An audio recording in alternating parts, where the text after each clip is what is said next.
le Conseil du cinéma des Nations Unies présente sa 16e revue filmée réalisée par le département de l'information des Nations Unies. L'Afghanistan avance sur la route du progrès.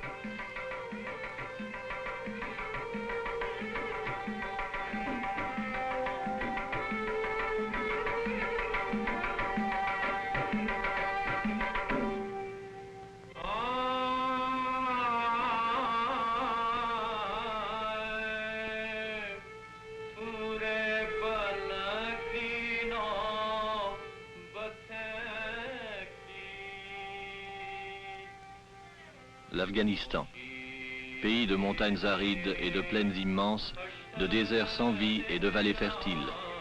Il y a bien longtemps, de grandes routes commerciales sillonnaient ces montagnes et ces vallées, unissant les anciens empires asiatiques. C'est par ces routes que venaient de Chine les caravanes de la soie. Ce sont elles qu'ont emprunté les armées d'Alexandre et les hordes de Genghis Khan.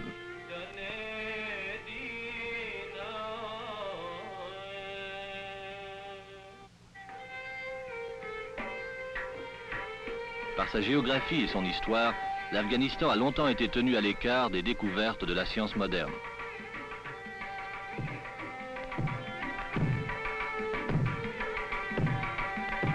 C'est un pays de 12 millions d'habitants, dont la plupart vivent encore comme ils vivaient il y a 1000 ans. Peuple rude et indépendant, lié par une religion unique, l'islam.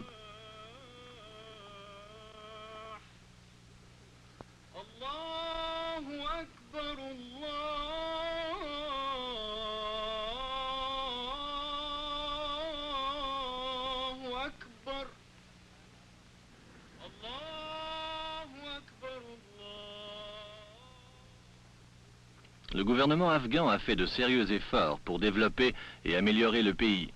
Il a lancé en 1950 un appel aux Nations Unies pour obtenir des experts en assistance technique. Les experts afghans et ceux des Nations Unies, en collaboration étroite, ont dû s'attaquer à détruire la tradition et la routine des siècles passés.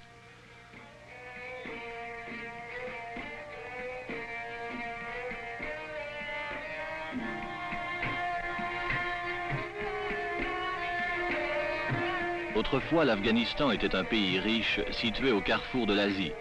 Les villes et les hameaux florissaient sur un sol que l'irrigation avait fertilisé.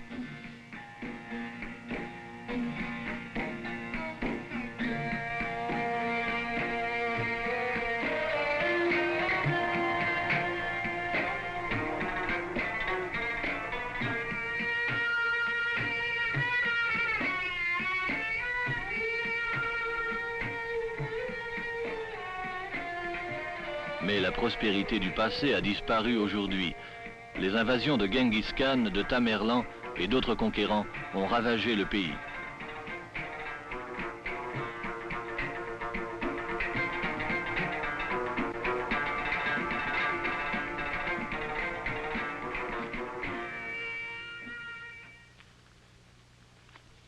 Le gouvernement veut changer cet état de choses et moderniser le pays, mais les coutumes ancestrales le forcent à la patience. Le progrès est lent, les idées nouvelles doivent être introduites très prudemment. Mais avec l'aide de l'assistance technique des Nations Unies, le gouvernement afghan a déjà réalisé des résultats importants. Et cela, bien souvent, d'une façon très simple.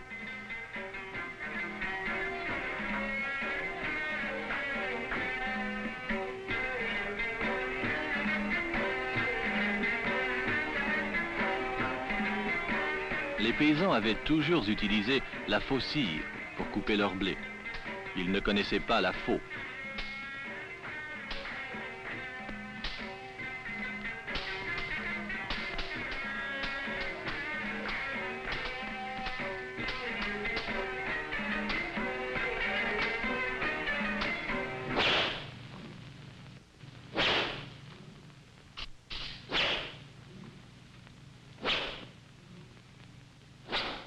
Les champs de blé de l'Autriche sont bien loin des vallées de l'Hindoukouch, mais le gouvernement afghan a fait appel à 2 techniciens autrichiens pour enseigner aux paysans l'usage de la faux.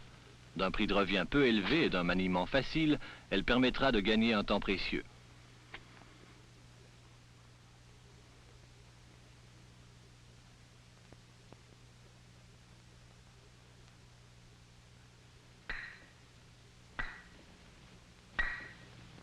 Le sel est rare et cher. Pendant des siècles, on l'a laborieusement extrait de ces mines à l'aide d'un pic, ce qui en gâchait près d'un tiers.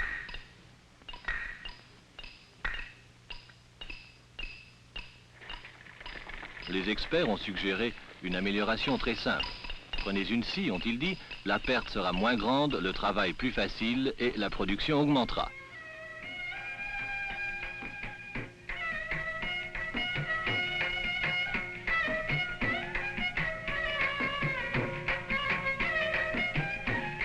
C'est dans la vallée fertile de l'Oxus que poussent les deux plus importantes récoltes du pays, le coton et le riz. Mais cette eau si précieuse pour la terre est un redoutable foyer d'infection. C'est là qu'éclosent les germes des dangereux moustiques du paludisme.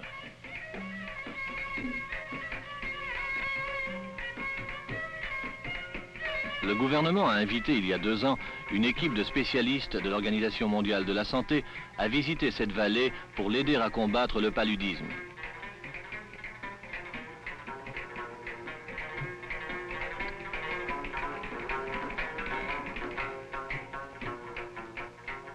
Il n'y a pas si longtemps, environ la moitié de la population souffrait de paludisme et aujourd'hui, après 2 ans de lutte, la maladie a été enrayée et le pays est redevenu prospère.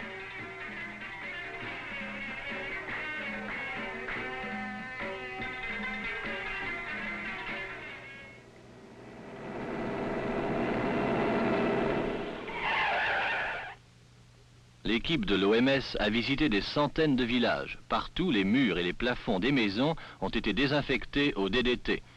Après plusieurs mois de cette campagne, les médecins examinent les enfants de chaque village pour voir si le DDT a donné de bons résultats et si l'infection a reculé.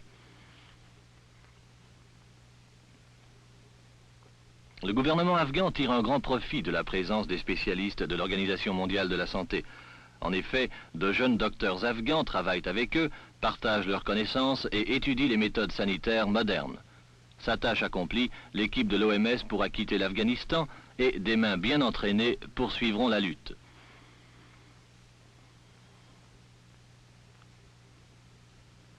La santé revenue, d'autres améliorations sont nécessaires. Le gouvernement a demandé à un spécialiste de montrer aux fermiers afghans les résultats que l'on peut obtenir en modernisant les méthodes de culture du coton.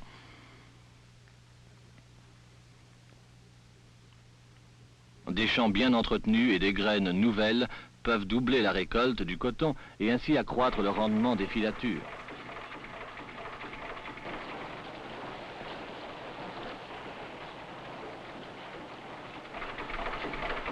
Accroître la production, tirer le maximum possible des ressources naturelles et relever ainsi le niveau de vie, tels sont les buts que se propose le gouvernement afghan lorsqu'il a fait appel à l'assistance technique des Nations Unies. Pendant de nombreuses années, l'Afghanistan a alimenté les plus riches marchés mondiaux en peau d'astracan. La plupart des revenus extérieurs de l'Afghanistan viennent encore de ces troupeaux qui sont trop souvent éprouvés par la maladie et la sécheresse. Que ce soit dans les montagnes du Colorado ou dans les steppes de l'Asie centrale, le problème est le même. Élevage, nourriture et lutte contre les maladies. Très rapidement, les bergers afghans ont su profiter des conseils de l'expert des Nations Unies venu travailler parmi eux. Leurs bêtes étaient malades et il leur a montré comment les soigner. La nourriture est rare l'hiver et des milliers de moutons mouraient de faim. On les nourrit maintenant avec des graines de coton et le tourteau qui provient de l'industrie cotonnière. Ces expériences, accomplies avec toute la prudence désirée, amélioreront la qualité des peaux, ce qui augmentera l'exportation et permettra le développement d'autres industries.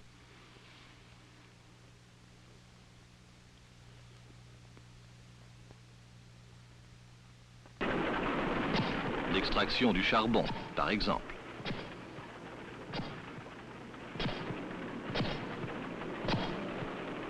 La production des mines afghanes est faible et la qualité du charbon est médiocre.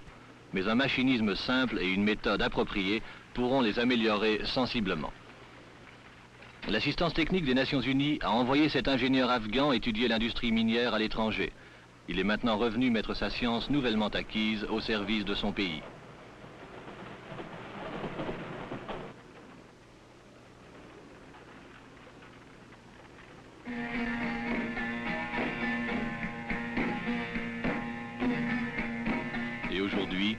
Encouragé par le succès de sa propre initiative, l'Afghanistan regarde vers l'avenir avec confiance et espoir. Le gouvernement a réuni à ses propres efforts la science et le savoir-faire des experts de l'assistance technique des Nations Unies pour poser les fondations solides et prospères de son avenir et assurer ainsi la santé et le bien-être de sa population.